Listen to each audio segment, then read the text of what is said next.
is Dr. George Bruder. I'm at Stony Brook University. I'm Chair of Endodontics and Director of the Advanced Education Program in Endodontics. Today I'd like to discuss working length with you.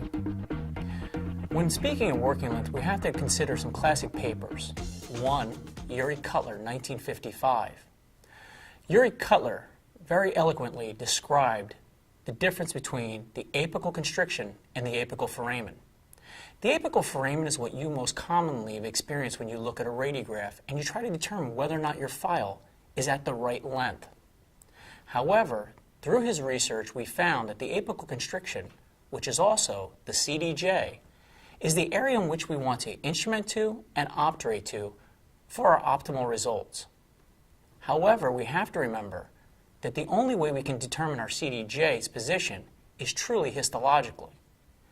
But research has shown that using an apex locator, we can actually use an apex locator with 96% accuracy.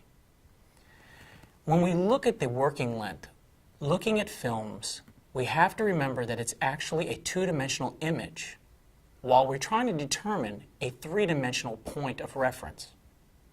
Even if we have a good reference point, such as a cusp tip, modified cut down for reproducibility, we have to remember that that actual working length may appear on a two-dimensional radiograph to be accurate, but if we were to examine that root end, you may see the end of the file sticking through the root.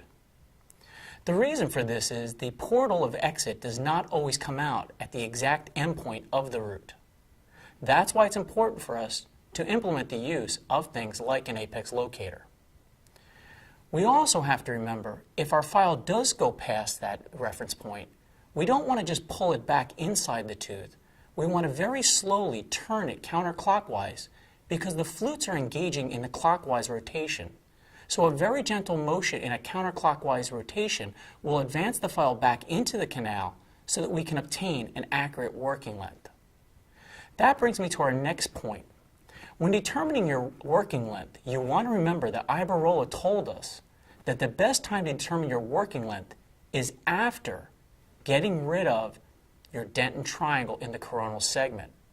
This is because before doing that, you have a curve coronally and apically.